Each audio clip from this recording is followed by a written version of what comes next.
नमस्कार, जय हिंद, वंदे मातरम। एक बार फिर से आपका बहुत बहुत स्वागत है हमारी YouTube चैनल के अंदर। आपको बता दें कि मध्य प्रदेश के अंदर इसी साल विधानसभा के चुनाव है। विधानसभा चुनाव से पहले आपको ये भी बता दें कि मध्य प्रदेश की राजनीति के अंदर अब हलचलें तेज हो चुकी है।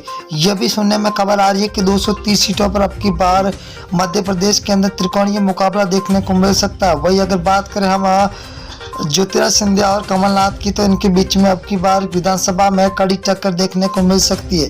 वही सी वोटर सर्वे और फलोदी सट्टा बाजार की बात करें तो मध्य प्रदेश के सभी जिलों के अंदर सभी सीटों पर अब की बार त्रिकोणीय मुकाबला देखने को मिल सकता है। अगर बीएसपी और आम आदमी पार्टी ने अब की बार ये तय कर दिया है कि मध्य प्रदेश के अंदर 230 सीटों पर अपने उम्मीदवार उतारकर एक बार सबको चौंका दिया है, तो हम आपके सामने 230 सीटों का सबसे बड़ा सर्वे लेकर हाजिर हुए। जिला है जहाँ पर कुल 5 सीट है, जहाँ बीजेपी को 2, कांग्रेस को 3, तो यहाँ पर बीएसपी 0 पर है और अन्य के खाते में 0 सीट जाती हुई दिखाई दे रही है। अगर हम भोपाल जिले की बात करें तो कुल 7 सीटें है, 7 में से बीजेपी को 2, तो कांग्रेस के खाते में 5 सीटें जा रही है, तो बीएसपी को 0 सीट मिलती हुई दिखाई दे रही है।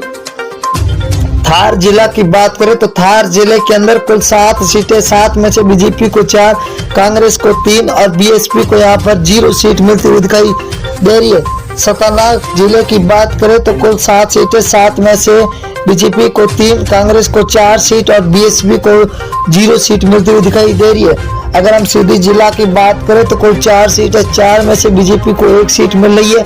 वही कांग्रेस के खाते में 3 सीटें जा रही है, तो बीएसपी को यहाँ पर 0 सीट मिलती हुई दिखाई दे रही है। अगला जिला है सिवनी जिला, जहाँ पर कुल 4 सीटें, बीजेपी को 2, कांग्रेस के खाते में 2, तो यहाँ पर बीएसपी को 0 सीट मिलती हुई दिखाई दे रही है। अगले जिले की बात करें तो बड़वानी जिला है, जहाँ पर कुल 4 सीटें, 4 में से बीजेपी के खाते में 1 सीट जाती हुई दिखाई दे रही है, तो कांग्रेस को 3 सीट, वही बीएसपी के खाते में 1 सीट जा रही है, तो अन्य के खाते में 0 सीट मिलती हुई दिखाई दे रही है। अगर हम सागर जिले की बात करें तो 8 सीट है, जहाँ पर बीजेपी को 3, तो कांग्रेस के खाते में 5 सीट जा रही है, तो बीएसपी को यहाँ पर 0 सीट पर संतोष होना पड़ रहा है। अगला जिला है शिवपुरी जिला, जहाँ पर कुल 5 सीटें, 5 में से बीजेपी को 4 सीटें मिल रही है, तो कांग्रेस के खाते में 3 सीट, वही बीएसपी को यहाँ पर 0 सीट मिल रही है, तो अन्य के खाते में भी 0 सीट। बैतूल जिला है, बैतूल जिले के अंदर कुल 5 सीटें, 5 में से बीजेपी को 2 और कांग्रेस के खाते में 3 सीटें जा रही है, तो यहाँ पर बीएसपी को यहाँ पर 0 सीट मिलती हुई दिखाई दे रही है। विदिशा जिला है, विदिशा जिला के अंदर कुल 5 विधानसभा सीट है, जहाँ बीजेपी को 4, तो यहाँ पर कांग्रेस को 1 सीट मिल रही है, तो बीएसपी के खाते में 0 सीट जाती हुई दिखाई दे रही है। अगर हम राजगढ़ जिला की बात करें तो कुल 5 विधानसभा सीट है, बीजेपी को 2, कांग्रेस के खाते में 3, तो बीएसपी को यहाँ पर 0 सीट मिल रही है, तो अन्य के खाते में 0 सीट। अगर हम ग्वालियर जिला की बात करें तो यहाँ पर कुल 6 विधानसभा, जहाँ बीजेपी को 2, तो कांग्रेस के खाते में 0 सीट जा रही है, तो यहाँ पर बीएसपी का खाता खुलता हुआ 1 सीट मिलती हुई दिखाई दे रही है।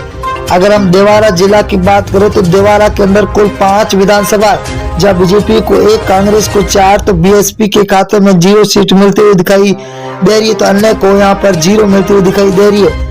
उज्जैन जिला है, उज्जैन के अंदर कुल विधानसभा 7 सीटें, जहाँ बीजेपी को 5, कांग्रेस को 2, तो बीएसपी के खाते में 0, तो अन्य के खाते में भी 0 सीट जाती हुई दिखाई दे रही है। अगर हम जबलपुर जिले की बात करें तो 8 विधानसभा सीट है, जहाँ बीजेपी को 3, कांग्रेस को 5, तो बीएसपी के खाते में 0 सीट मिल रही है, तो अन्य को भी यहाँ पर 0 सीट मिल रही है। अगर हम कटनी जिला की बात करें तो कटनी जिले के अंदर 4 विधानसभा, यहाँ पर बीजेपी और कांग्रेस को 2-2 सीटें मिलती हुई दिखाई दे रही है, तो बीएसपी और अन्य के खाते में 0 सीट मिलती हुई दिखाई दे रही है। इंदौर जिला की बात करें तो इंदौर जिले के अंदर कुल 9 विधानसभा, जहाँ बीजेपी को 3, कांग्रेस को 6, तो बीएसपी के खाते में 0 सीट जाती हुई दिखाई दे रही है। अगले जिले की रुख करें तो छिंदवाड़ा जिला है, जहाँ पर कुल विधानसभा 7 सीट है, जहाँ बीजेपी को 1, कांग्रेस के खाते में 6, तो बीएसपी को 0 सीट मिल रही है, तो अन्य के खाते में 0 सीट जाती हुई दिखाई दे रही है।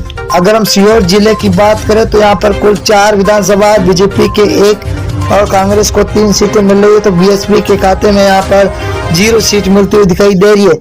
अगला जिला है बालाघाट जिला, जहाँ पर कुल 6 विधानसभा है, जहाँ बीजेपी को 2, कांग्रेस के खाते में 4 सीटें जा रही है, तो बीएसपी को यहाँ पर 0 सीट मिलती हुई दिखाई दे रही है। अगला जिला है मुरैया, मुरैना जिला के अंदर कुल 6 विधानसभा, 6 में से बीजेपी के खाते में 2 जा रही है, तो वही कांग्रेस के खाते में 4 सीटें जा रही है। तो बीएसपी को तगड़ा झटका लगता हुआ दिखाई दे रहा है।